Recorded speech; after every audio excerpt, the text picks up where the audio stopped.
Okay, welcome to the fourth lecture of the series of K-map simplification. K-map simplification के fourth lecture में जो कि बहुत interesting और बहुत छोटा सा लेक्चर है। इसके अंदर हम लोग जो भी अभी तक हमारी सारी डिफिकल्टीज हैं, जो भी हमें क्वेरीज मिली हुई हैं और उसके अलावा बहुत इंटरेस्टिंग तरीके हैं जिससे कि हम इसको बहुत इजीली सॉल्व कर सकते हैं, सॉर्ट आउट कर सकते हैं, रिमेंबर कर सकते हैं। तो वो सारे सारे मैटर, सारे सारे टॉपिक, सारे सारे पॉइंट मैं आज आपके सामने एक एक करके डिस्कस कर रहा हूँ। तो और इसके अलावा के मैप की कंडीशन जो बचती है, मेरी डोंट केयर कंडीशन बचती है। डोंट केयर कंडीशन को भी मैं आपको इस वीडियो में डिस्कस करूंगा, तो आप लास्ट तक बने रहिए। तो सबसे पहले हम बात करते हैं बहुत इजी तरीका के मैप को रिमेंबर करने का। आउट ऑफ द वे को शॉर्टकट आपको बता रहा हूँ उसको रिमेंबर करने के। बहुत इजी से मेथड है। जैसे सबसे पहले मैं बात करूंगा टू वेरिएबल के मैप की। अगर मैं बात करता हूँ टू वेरिएबल के मैप, दो वेरिएबल के मैप की बात करें तो दो वेरिएबल के मैप को रिमेंबर करने का कोई खास तरीका नहीं है। सिंपली आपने बनाया इसको, आप इसको डेसिमल इक्विवेलेंट से याद कर सकते हो। ठीक है, आपने इधर लिखा एक्स डैश और इधर लिखा एक्स, इधर लिखा वाई डैश और वाई। सिंपल सा काम। Here you put 0 1 2 3। ठीक है, ये तो बहुत सिंपल है, 0 1 2 3। अब थ्री वेरिएबल के मैप की बात करेंगे तो उसको रिमेंबर करने का जो मैं आपको तरीका बताता हूँ। टू वेरिएबल तो ये हो गया। अगर थ्री वेरिएबल के मैप बस को रिमेंबर करने का जो तरीका होता है, उसको याद करने का बहुत इजी तरीका होता है। थ्री वेरिएबल, इसको याद करने का तरीका सिंपली हम लोगों ने कहा था कि थ्री वेरिएबल होगा तो 2 3 जा 8, इसके अंदर स्क्वायर बन जाएंगे। तो इसको रिमेंबर करने का तरीका ये होता है एक्स डैश और एक्स। हमेशा याद रखिएगा कॉम्प्लीमेंट्री फॉर्म पहले आती है, उसके बाद प्योर फॉर्म बाद में आती है। तो यहाँ भी यहाँ एक्स वाई जेड अगर तीन वेरिएबल है तो here Y dash Z dash, here again Y dash Z, here Y Z and here Y Z dash आ जाएंगी। इसको रिमाइंड करने का तरीका होता है 0 1 2 3 4 5 6 7। तो क्योंकि मैंने आपसे पहले भी कहा था ग्रे कोड पर डिपेंडेंट करता है, ग्रे कोड रिपीटेशन में आते हैं। रिपीटेशन में आते हैं तो ये जो यहाँ पर है आमने सामने ऊपर नीचे फ्लिप होंगे और कुछ नहीं। ठीक है, तो इसको जो रिमाइंड करने का तरीका होगा कि 0 1 2, इधर लास्ट में 0 1 2 3 4 5 6 7, ये हो गया। ठीक है, अभी यहाँ पर सिंगल रिफ्लेक्शन लगा। अभी फोर वेरिएबल के मैप को याद करने का भी और बहुत इंटरेस्टिंग, बहुत छोटा सा तरीका आपको बता रहा हूँ। अगर बात करूंगा फोर वेरिएबल की, फोर वेरिएबल के मैप की बात करूंगा तो अगर मेरे डब्ल्यू एक्स वाई और जेड चार वेरिएबल होते हैं तो इसके एक कॉम्बिनेशन बनाइए कमेंट, इसका कॉम्बिनेशन बनाइए कमेंट। तो इसका कॉम्बिनेशन हो जाएगा W dash x dash, W dash x again W x और अगला वाला W x dash, here y dash z dash, again here y dash z, here y z and y z dash। अब ये दो axis पर ही दो combination के करके फॉलो करना है हमने। कैसे करके करेंगे ये देखते हैं। Again we have two axis, दो एक्सिस है, दो एक्सिस के सेक्शन हो गए चार और 2 टू जा 2 टू द पावर 4 16 हो गया। तो यहाँ W dash x dash, here again W dash x, here फिर डब्ल्यू एक्स और डब्ल्यू एक्स डैश यहाँ पर आ गया। यहाँ पर वाई डैश जेड डैश, यहाँ वाई डैश जेड, यहाँ वाई जेड और यहाँ वाई जेड डैश। ये इसको याद करने का तरीका फिर 0 1 2 3 4 5 6 7। अब जैसे आपने यहाँ रिफ्लेक्ट किया था वैसे ही दो हो गए तो थर्ड वाला रिफ्लेक्ट होकर यहाँ चले जाएगा।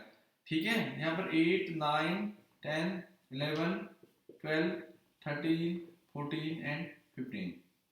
ये इसको सिंपली याद करने का तरीका है। डेसिमल की बिट में अगर इसके अंदर कौन कौन सी वैल्यू फिल करेंगे, बहुत इजी तरीके हैं। के मैप सॉल्यूशन 5 मिनट में आपको समझ में आ जाएगा। बहुत अच्छा सा मामूली सा काम है। आपने two variable three variable for variable को के मैप में इंजेक्ट करना सीखा। के मैप में इंजेक्ट करने के बाद के मैप की अब मैं बहुत इंपॉर्टेंट कंडीशन की ओर जा रहा हूँ, that is known as don't care condition. Don't care condition. अब डोंट केयर कंडीशन क्यों होती है? कई बार क्या होता है कि हम लोग सर्किट जब डिजाइन करते हैं तो वी हैव कॉम्बिनेशंस। जैसे हम लोगों को एक सर्किट डिजाइन करना है जिसके तीन इनपुट हैं। ठीक है, अब उसके इनपुट जो है वो कितने हैं? तीन है।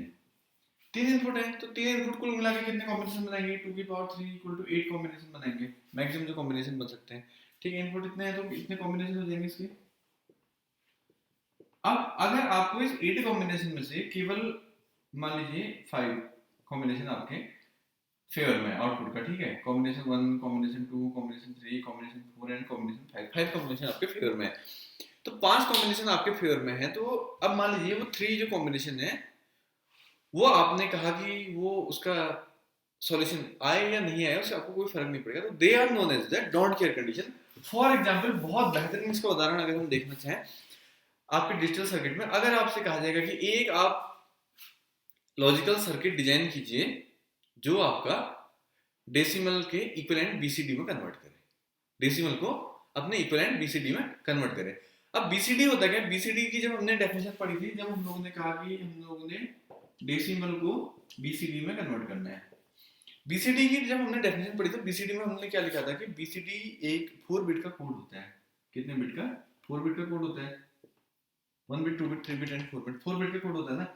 बीसीडी के अंदर जब हम रिप्रेजेंटेशन करते हैं तो क्या करते हैं, 0 0 0 0 लिखते हैं, 0 को ऐसे करके 0 1 2 3 4 5 6 7 8 9, ठीक है, 9 तक हम लेके आते हैं। 9 का जो बीसीडी होता है वो होता है 1 0 0 1, ठीक। 8 का बीसीडी होता है 1 0 0 0, 7 का बीसीडी होता है 0 1 1 1, 6 का होता है ये, उसके बाद 5 का, उसके बाद 4 का, फिर हम बात करते हैं 3 का, 2 का, 1 का और 0 का। तो ये मेरे बीसीडी कोड हो गए, ठीक है, 0 1 2 3 4 5 6 7 8 और 9। अब बीसीडी कोड है कितने, 4 बिट का बीसीडी कोड है, ठीक है। 4 बिट के अगर मैं यहाँ पर लेता हूँ कि n इक्वल टू अगर 4 है तो 2 की पावर n इक्वल टू कितना हो गया, 2 की पावर 4 इक्वल टू 16। कितने कॉम्बिनेशन बनेंगे, 16 कॉम्बिनेशन। अगर मैंने आपसे ये कहा कि आप एक ऐसी मशीन बनाइए जो डेसिमल को बीसीडी में कन्वर्ट करती है, अब डेसिमल को अपने बीसीडी में कन्वर्ट करना है, तो यहाँ पर देख रहे हैं क्या हो रही है, डेसिमल को बीसीडी में कन्वर्ट करना है, तो वहां पर आपको डेसिमल चाहिए पड़ेगा और कन्वर्ट करने के लिए कितनी लाइन चाहिए पड़ेगी, 4 आपको, ठीक है। तो 4 के कितने कॉम्बिनेशन जाएंगे, 16 कॉम्बिनेशन हो जाएंगे। 16 कॉम्बिनेशन में 0 से लेकर 9 तक 10 कॉम्बिनेशन के आउटपुट से आपको मतलब है। अगर 0 जाता है तो ये कॉम्बिनेशन ऐसे करके रिप्रेजेंट होना चाहिए, 1 आता है तो ऐसा होना चाहिए, 2 आता है ऐसा होना चाहिए। तो 9 से ऊपर की जो कंडीशन आती है वहां पर कुछ भी है, चाहे सारे सारे 0 आए, चाहे सारे सारे 1 आए, चाहे 1 1 1 1 आए, 1 1 0 1 आए, कुछ भी आए, उससे आपको कोई मतलब नहीं यहाँ पर, ठीक है, क्योंकि आपकी मशीन इतना आउटपुट दे रही। तो ऐसी कंडीशन को कहते हैं डोंट केयर कंडीशन। इसके बाद आंसर क्या आता है उससे आपको कोई मतलब नहीं है। तो the circuit will solve by the don't care condition. Don't care condition को हम लोग जब रिप्रेजेंट करते हैं, जैसे ही हम कोई फंक्शन लिखते हैं f इक्वल टू, जैसे मान लीजिए आपने फंक्शन लिखा क्या, you put f equal to sigma something, तो डोंट केयर में d इक्वल टू सिग्मा, जो जो कंडीशन आपकी डोंट केयर कंडीशन आनी है, ठीक है ना। अब डोंट केयर आपको जो फायदा पहुंचाएंगी वो आपको केमैप सिंप्लीफिकेशन में फायदा पहुंचाते हैं डोंट केयर कंडीशन, क्योंकि डोंट केयर्स को हम लोग अपने फेवर में ट्रीट करते हैं। डोंट केयर का है ना कि इसकी वैल्यू 1 आए या 0 आए, इससे कोई फर्क नहीं पड़ेगा, तो हम कैसे ट्रीट करेंगे उसको, 1 ट्रीट करेंगे। 1 ट्रीट करके फायदा क्या होगा, मिनिमाइजेशन में हेल्पफुल होगा वो, ठीक है। 1 ट्रीट करके कैसे हेल्पफुल होता है, जैसे हम लोग मान लीजिए एक एग्जांपल आपको देता हूँ, 4 वेरिएबल के मैप का कोई एग्जांपल ले लेते हैं। तो आप लिखते हैं, मान लीजिए f इक्वल टू आपने लिखा कि सिग्मा, जैसे लिखा इसमें मान लीजिए हम लोग लिखते हैं 0, उसके बाद 1, उसके बाद 2, ठीक है। उसके बाद हम लोगों ने लिखा 9 10, ठीक है। उसके बाद लिखा हमने, चलिए इतने लिख दिए मान लीजिए, ठीक है। उसके बाद डी डॉट किया लिखा 12 13 14 एंड 15, ये डॉट केयर कंडीशन होगी। अब इसको के मैप में रिप्रेजेंट करेंगे, तो कैसे रिप्रेजेंट करेंगे, सबसे पहले हम बनाते हैं के मैप, ठीक है, के मैप बनाते हैं। अब तो के मैप इन 5 मिनट सॉर्ट आउट हो जाएगा इतनी वीडियोस के बाद, तो ठीक है। तो here w dash x dash, फिर w dash x, here w x, here w x dash, फिर y dash z dash, y dash z, y z and y z dash, ये आपका हो गया। इसके बाद हम लोगों ने इसमें सबसे पहले रिप्रेजेंट करें, सबसे पहले तो f वाली वैल्यू रिप्रेजेंट करते हैं। f का हमको पता है कि जो वैल्यू गिवन होती है देयर वी विल पुट 1, और जो वैल्यू नहीं होती है उसको हम छोड़ देते हैं, मैंने आपसे कहा उसको छोड़ देना, ठीक है। तो 0 1 2 3 4 5 6 7, उसके बाद 8 9 10 11, ये हो गया ना। और 12 13 14 15, ये जो आपकी वैल्यू है कौन कौन सी, 12 13 14 15, ये आपकी डोंट केयर है। डोंट केयर को स्क्रीन पर रिप्रेजेंट करते हैं हम x से, here we are representing the don't care with x, ठीक है, सिमिलर रहता है, ओके गुड। अभी हम ऐसा करते हैं, इसको थोड़ा और इंटरेस्टिंग एग्जांपल बनाने के लिए हम लोग इसमें 2 वैल्यू और ऐड करने जा रहा हूं, 2 वैल्यू और ऐड करने जा रहा हूं, 5 7 9 10। ठीक है, दो वैल्यू ऐड किया मैंने, 0 1 2 3 4 5 6 7, ये मैंने ऐड कर ली। हाँ, अब इसको इंटरेस्टिंग बनाने के लिए मैंने एक काम किया। अब देखो डोंट केयर आपके फेवर में कैसे आती है, इसको हम लोग बहुत गौर से देखेंगे, आपको एकदम क्लियर हो जाएगी। ठीक है, कि डोंट केयर की इंपोर्टेंस क्या है, व्हाई डोंट केयर इंपोर्टेंट। अब देखो, अब मैं जब इसको सॉल्व करूंगा तो मुझे क्या करनी है, इसको ग्रुपिंग करनी होती है, ग्रुप करना है ना। अब ग्रुप करने में मैंने देखा कि अब अगर मेरे ये डोंट केयर नहीं होते, थोड़ी देर के लिए मैं मानता हूँ डोंट केयर यहाँ पर नहीं है, डोंट केयर नहीं होते तो how can we group them, हम लोग करते हैं इन दोनों को ग्रुप करते हैं ना, ऐसे यही करते हैं। ठीक है, उसके बाद हम क्या करने की कोशिश करते हैं, आपस में और ढूंढते हैं कौन कौन सा कॉम्बिनेशन हो रहा है, कौन सा कॉम्बिनेशन नहीं हो रहा है। तो हम लोग मान लीजिए इसको ढूंढ लेते हैं, इसको इसके साथ ग्रुप करते हैं। ठीक है, एनीथिंग। और उसके बाद हम लोग करते हैं कि अच्छा ये भी इसके साथ ग्रुप हो सकता है। अब ये इसकी हमारी मर्जी थी, चाहे हम इसको इसके साथ ग्रुप कर लेते, चाहे इसको इसके साथ ग्रुप कर लेते, कहीं भी हम इसको कर लेते, हो जाता ना। अब लेकिन ऐसा नहीं है, अब मेरे पास डॉट केयर है, अब मैं थोड़ा यहाँ पर इसकी लिबर्टी लूंगा। ठीक है ना, तो डोंट केयर को मैं अपने मन में मानूंगा कि ये वन की तरह इमेजिन करूंगा मैं इसको, डोंट केयर को। ठीक, तो I will imagine the don't care like one, मतलब लाइक माय फेवरेट केस। तो अगर मैं इसको वन मानता हूँ ना, तो मैं यहाँ पर देखो बहुत कितना इजी काम हो गया। तो आई हैव एन ऑप्शन इसको एक साथ ग्रुप करने का, ये मैं साथ साथ कंबाइनली ग्रुप कर लूंगा। ठीक है, डोंट केयर को अगर मैं वन मानता हूँ तो आई कैन ग्रुप दिस, ये ग्रुप हो गया ना, बहुत इजीली ग्रुप हो गया। ठीक है, अब इसके ग्रुप होने के बाद अगला ऑप्शन मेरे पास क्या बच रहा है, देखो बहुत इजी, ये वन है। अब ये वन को मैक्सिमम कितने में ग्रुप हो सकता है, कितने में, you can group this one also, ये दो तो हो गए। ठीक, अब आपके पास बच गए बाकी रिमेनिंग के वन। ठीक है, आप चाहे तो इस वन को एक साथ ग्रुप करें, फिर इस वन को एक साथ ग्रुप करें, यू हैव द चॉइस। चाहे आप इसको ऐसे ग्रुप कर लें और इसको ऐसे ग्रुप कर लें, यू हैव योर चॉइस। तो इसका आंसर ठीक है, कुछ वैसे भी आ सकता है, ये अलग भी आ सकता है। अब इसका सॉल्यूशन जब मैं लिखूंगा, तो मैंने आपसे कहा था कि अगर पूरी रो या पूरा कॉलम सेलेक्ट होता है तो आंसर क्या आता है, कॉलम का हेडर। तो ये हो गया आपका वाई डैश जेड प्लस इन दोनों में कॉमन x, इन दोनों में कॉमन z, ये हो गया x z प्लस इन दोनों में y z डैश तो आएगा ही, और इन दोनों में आ जाएगा w, w y z dash plus चौथा वाला क्या था, ये दो, इन दोनों में w डैश x डैश तो आएगा ही आएगा। और पहले और लास्ट वाले में हम लोगों ने देखा था कि z डैश भी होता है, तो ये दिस वन इज दिस। तो वन, अब ये कितने हो गए, 1 2 3 4 5 6 7, सॉर्ट आउट हो गए 4। अगर डोंट केयर नहीं मिले होते तो ये 3 3 के लिटरल आते, 2 2 के लिटरल नहीं होते और सॉर्ट आउट हो जाते हैं। ठीक है, यहाँ तक ऐसा। तो they are the don't care condition, ये डोंट केयर कंडीशन सिंपली ऐसी होती है, और इसको हम लोग यूज करते हैं अपना सिंप्लीफिकेशन करने के लिए। ठीक है, अब डोंट केयर कंडीशन को जब हम यूज करेंगे तो we will treat this like as one. अब इसके साथ ही मैं आपको इसमें केएमएफ सॉल्यूशन की कुछ शॉर्टकट ट्रिक्स बताने जा रहा हूँ, जिस जो केएमएफ आप एकदम रिमेंबर कर लेंगे तो they will be helpful for your solutions. ये कहाँ पर आएंगे देखते हैं इसको। ठीक है, तो हाँ, डोंट केयर कंडीशन उससे पहले मैं क्लियर कर दूं आपको, एक और एग्जांपल देता हूँ, उससे आपको एकदम क्लियर हो जाएगी डोंट केयर कंडीशन और कितना बड़ा रोल प्ले करती है। जैसे अभी हम लोगों ने देखा, मान लो आपके पास एक फंक्शन है f इक्वल टू सिग्मा। ठीक है, 0 1 2 3 ये आपका था, इतना ही लेता हूँ, और डोंट केयर ले लिया आपने, d इक्वल टू सिग्मा लिया 8 9 10 11, और एग्जांपल ले लेते हैं। ठीक है, तो आपने इसको रिप्रेजेंट किया, बहुत सिंपल सा एग्जांपल, बहुत सिंपल एग्जांपल दे रहा हूँ। अभी मैं इस बात को तो आपसे प्रॉमिस करता हूँ कि अगर आप सारे लेक्चर को सीरियसली लेते हैं, सारे लेक्चर को सीरियसली लेते हैं, तो आप उस कंडीशन में पहुंच जाएंगे कि आपको एग्जांपल देने के लिए बुक्स तक जाने की, क्वेश्चन की सॉल्यूशन की, क्वेश्चन उठाने की जरूरत नहीं पड़ेगी।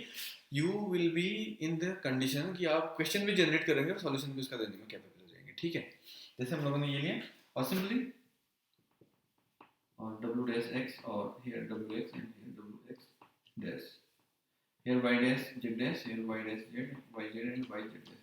ये मेरा प्रॉमिस है आपसे। आप अगर मेरे लेक्चर सीरियसली उसको अटेंड करते हैं, नहीं समझ में आता आप कमेंट कीजिए, मैं कमेंट कर आपको रिप्लाई करूंगा प्रॉपर, लेकिन आप क्वेश्चन भी जनरेट करने के कैपेबल हो जाएंगे। ठीक है, जैसे इसके बाद 0 1 2 3 ये हम लोगों ने लगाए, 8 9 10 11 थे, तो 8 9 10 11। अब इसको ग्रुप करना बहुत ईजी हो गया, देखिए ये हमने ग्रुप किया, ये हम लोगों ने ग्रुप किया। तो ऊपर और नीचे का जब सम हम करते हैं तो उसका सॉल्यूशन क्या होता है, what is the solution, that is x dash, तो this equal to x dash हो गया, आपका आंसर सॉर्ट आउट हो गया, एक टर्म में आपका आंसर सॉर्ट आउट हो गया x डैश वाला, ठीक है। ओके, अभी इसमें जो है मुझे ऐसा लगता है कि आप लोगों को 2 वेरिएबल 3 वेरिएबल 4 वेरिएबल, हाँ 2 वेरिएबल, ये अब यहाँ पर एक ध्यान देने वाली बात है कि जो डोंट केयर कंडीशन है वो चाहे आप 2 वेरिएबल के मैप में लगा लीजिए, चाहे 3 वेरिएबल के मैप में लगा लीजिए, चाहे 4 वेरिएबल के मैप में लगाइए, चाहे उससे ऊपर के वेरिएबल के मैप में लगा लीजिए, प्रोसीजर सबका सेम होता है उसको इम्प्लीमेंट करने का और इसको इनपुट करने का, ठीक है। और यहाँ पर जितने भी मैंने आपको प्रीवियस लेक्चर की सीरीज जो मैंने आपको बता रखी है वो मैंने POS condition, sorry SOP, sum of product वाली कंडीशन के लिए मैं आपको के मैप के यूज करना बता रहा हूँ। पीओएस का अगर आपको निकालना है तो उसका एक बहुत सिंपल सा तरीका भी मैं आपको डिस्कस कर देता हूँ, क्योंकि एसओपी और पीओएस एक दूसरे के कॉम्प्लीमेंट्री फॉर्म में होते हैं। आप एक दूसरे कॉम्प्लीमेंट निकाल के चाहे तो उसको डायरेक्ट के मैप में सॉल्व कर सकते हैं, चाहे तो आप उसको डायरेक्टली जो आपकी एसओपी की वैल्यू पीओएस की वैल्यू होती है आप उनको 0 0 करके रिप्रेजेंट कीजिए की मैप में, आप उसको सॉल्व कर लीजिए। अगर आपको लगता है कि आपसे नहीं हो पा रहा है तो आप मुझे बताइए, पूछिए मुझसे, मैं आपको I will deliver the lecture. और इसके बाद मैं आपको एक कुछ जो मैं एग्जांपल दे रहा हूँ वो जस्ट जेन्युइन के मैप सॉल्यूशंस हैं, उनके एग्जांपल दे रहा हूँ। और उसको देने से पहले आपको प्री रिक्वेस्ट ये है कि आपको के मैप के सारे वीडियो रिकवर करने पड़ेंगे, तब जाके आप उनको सही से जान पाओगे, ठीक है। तो थर्ड लेक्चर जो आ, हाँ ये वाला जो लेक्चर है इसका वाला आ, हाँ इसका जो मैंने आपसे प्रॉमिस किया था कि मैं आपको शॉर्टकट ट्रिक्स बताऊंगा, वो ट्रिक्स में से 3 ट्रिक तो मैंने आपको बता दी है कि आप उसको रिमेंबर कैसे करते हैं, 1 2 एंड 3 को ना, 2 वेरिएबल के मैप को कैसे रिमेंबर करते हैं, 3 वेरिएबल के मैप को कैसे रिमेंबर करते हैं, 4 वेरिएबल के मैप को कैसे रिमेंबर करते हैं स्टार्टिंग में। अब मैं आपको कुछ स्पेशल के मैप बता रहा हूँ कि अगर आपका के मैप इस तरह का बनता है उसमें 1 की लोकेशन नहीं आती तो आप उसको सीधे सीधे उसका आंसर लिख देंगे, ठीक है ना। और उसका सॉल्यूशन मैं आपको अपने नेक्स्ट लेक्चर में बताऊंगा, चाहे तो आप उसको सॉल्व करके देखना, अगर आपको नहीं आएगा तो I will provide lecture for their solution. तो पहला वाला एग्जांपल नंबर 1, अगर आपका 3 वेरिएबल का, अगर आपका सबसे पहले बात करते हैं 2 वेरिएबल का के मैप है और उसमें 1 एंड 1 आ रहा है, ऐसे उसमें क्या आ रहा है 1 एंड 1 आ रहा है, तो मान लीजिए this is your x dash, this is x, this is y dash and this is y। तो सिंपली f इक्वल टू जो आपका हो जाएगा क्या हो जाएगा x dash y dash plus आपका xy हो जाएगा, ठीक है। x dash y dash plus xy आपकी, अगर मैं आपकी बात करूं बूलियन एक्सप्रेशन में तो ये आपका दिखाता है किस चीज को, मैं ऑप्शन देता हूं तो आप इसको मुझे कमेंट करके बताएंगे कि दिस विल लुक, यहाँ पर मैं 2 ऑप्शन पुट कर रहा हूँ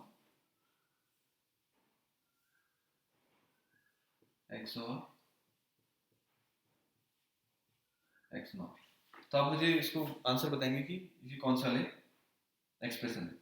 तो अगर आपको पता चल जाता है तो आपको सिंपली पता लग जाएगा कि अगर की में ऐसा आ रहा है तो इसमें से कौन सा वाला होगा, ठीक है ना।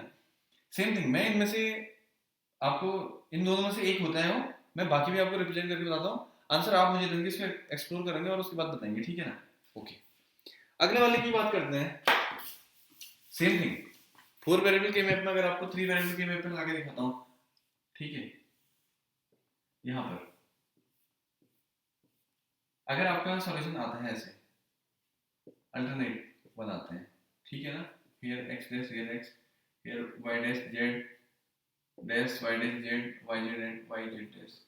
अभी यहाँ पर हम लोग देखते हैं कि इसका सॉल्यूशन जो f इक्वल टू क्या आ जाएगा, x dash y dash z dash plus ये आएगा आपका x dash y z plus आपका आ जाएगा x y dash z plus ये आएगा x y z dash। तो अगेन फिर जब हम लोग एक्सप्रेशन निकालते हैं तो सेम जो हम लोगों ने निकाला था इन दोनों में से एक होता है, क्या होता है वो आपने एक बार इनका एक्स और निकालना है, एक्स वाई जेड का, एक बार इनका आपने एक्स नॉट निकालना है, ठीक है। बहुत सिंपल सी बात है, तो यू विल गेट। और होप सो अभी तक आपने लेक्चर देखते हुए गेस भी कर लिया, तो मैं आपको एक बार एक्स और वाई के एक्स और एक्स नॉट निकाल के दिखाता हूँ, तो आंसर भी हम जस्ट जस्टिफाई कर लेंगे कि आपका आंसर आ रहा है नहीं आ रहा है, ठीक है ना। ये एक्स और वाई है। अब हम लोगों ने कहा था कि जब एक्स और होता है ना, एक्स और के अंदर हम क्या कहते हैं, हम कहते हैं कि अगर एक्स और की हम टेबल बनाए तो कैसी टेबल बनती है, ये टेबल बनती है एक्स और की। तो इसमें क्या करते हैं, एक्सिक्यूटिव और है तो बोथ जीरो को हम जीरो लिखते हैं, जीरो वन को हम वन करते हैं, वन जीरो को करते हैं वन, वन वन को हम करते हैं जीरो, ठीक है। तो यहाँ पर कंडीशन क्या आई है, जीरो और वन क्या हो रही है, जीरो एंड वन वन है, वन जीरो वन है, ठीक है। अभी इसके बगल में मैं एक्स नॉर अगर आपका करता हूँ XNOR करता हूँ तो वहां पर क्या होता है, जहाँ दोनों सिमिलर होते हैं वहां पर आंसर 1 आता है, और यहाँ पर 0 आता है, यहाँ पर 1 आता है। तो आपको जो दिखा रहा है क्या रिप्रेजेंट कर रहा था वो, तो XNOR, जिस जिसने XNOR पर टिक मार रखा है उसका आंसर सही है। तो यानी कि अगर कोई के मैप ऐसे अल्टरनेट में 1 0 1 0, मतलब एक कॉलम फिल एक कॉलम ब्लैंक, एक कॉलम फिल एक कॉलम ब्लैंक ऐसे करके आपको दिखता है, तो आपको आंख बंद करके इसका सॉल्यूशन लिखना है, जिसका सॉल्यूशन यहाँ पर सीधे सीधे हो जाएगा x, क्या होता है XNOR y XNOR z। बिल्कुल, you close your eyes and click on this option, बिल्कुल एक झटके में, ठीक है ना, ये आपका सॉल्यूशन निकल जाता है। तो इसके बाद 4 वेरिएबल के मैप में उसमें भी यही चीज होती है, सेम थिंग। अब अगर इसके विपरीत, इसके जस्ट अपोज, अगर के मैप आपका स्टार्ट होता है, अगर आपका के मैप यहां से स्टार्ट होता है ऐसे 1 1 1 1 1 1 and 1, then this will show you as x w x y z f into this। तो ये this is they are the very clear. अगर ऐसा बस आपने के मैप देखना, अगर आपके के मैप में अल्टरनेट 1 0 1 0 आ रहे हैं, if they are starting from the 0 then the solution is for the x, or if they are starting from the 1 1 then the solution is for XNOR। तो they are the 5 secrets of K-map। so thanks for watching। अगर आपको लगता है कि अभी भी आपकी कोई क्वेरीज हैं, इससे रिलेटेड कुछ क्वेरी हैं, तो आप उसको मुझे कमेंट सेक्शन में कमेंट कर सकते हैं। और इसके अलावा भी अगर आपको K-map में कोई और प्रॉब्लम आती है तो आप मुझे बता सकते हैं। फिर इसके बाद मैं आपको डिजिटल इलेक्ट्रॉनिक्स के नेक्स्ट सर्किट के बारे में डिटेल डिस्कस करूंगा। एंड आपकी क्वेरीज मुझे मिलती हैं तो मुझे बहुत खुशी होती है उनको सॉल्यूशन निकालने में। आपको लगता है अगर ये वीडियो आपके लिए हेल्पफुल हो रहा है तो you can subscribe my channel, and thanks for watching.